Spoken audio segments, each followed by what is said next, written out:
quelque chose que je vous livre, que certains d'entre vous savent peut-être, mais d'autres peut-être ne le savent pas, comme je l'ignorais.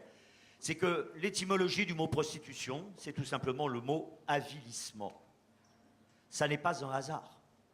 Ce n'est pas un hasard si, depuis des décennies, depuis des siècles, depuis des millénaires, nous traînons avec nous comme une chose ordinaire, normale et pourquoi pas bienfaitrice, ce qui a été écrit dès l'origine des mots comme étant l'avilissement de la personne humaine.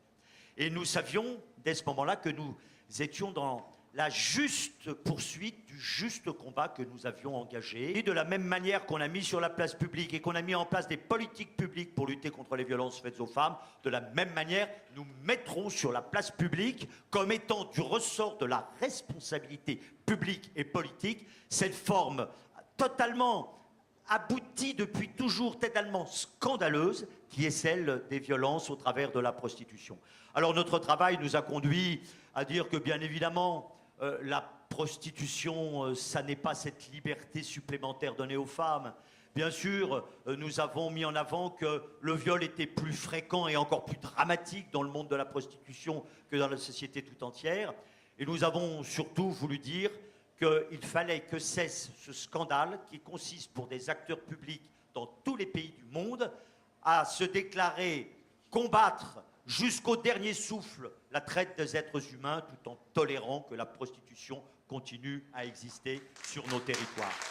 Et c'est la raison pour laquelle c'est le même combat que celui que nous avons engagé, que nous allons poursuivre pour lutter de toutes nos forces contre les réseaux et contre tous les prostitueurs, pour lutter de toutes nos forces pour accompagner les personnes prostituées, pour éviter qu'elles y rentrent et pour faire en sorte qu'elles en sortent dignes comme beaucoup d'entre elles et d'entre eux réussissent à le faire. Et ensuite, pour dire aux hommes, mes congénères, que non, ils n'ont pas de besoin irrépressible qui soit sacré et inscrit dans les traditions ad vitam aeternam de nos sociétés.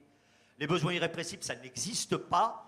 Il n'y a que l'absence irrépressible de courage pour affronter ces questions. Oui, nous allons dire à nos amis, à mes frères les hommes, vous avez une responsabilité qui est de ne pas accepter de contribuer au pire des scandales de nos sociétés, la prostitution. Et pour ne pas y contribuer, il faut responsabiliser. Et s'il le faut, mais j'espère que nous n'y arriverons pas, il faudra punir, parce que punir, c'est montrer les limites, c'est montrer pour les générations futures le chemin de l'égalité et le chemin de la lutte contre les violences. Un mot pour dire que j'ai confiance, parce que ce que nous avons fait n'est pas lettre morte.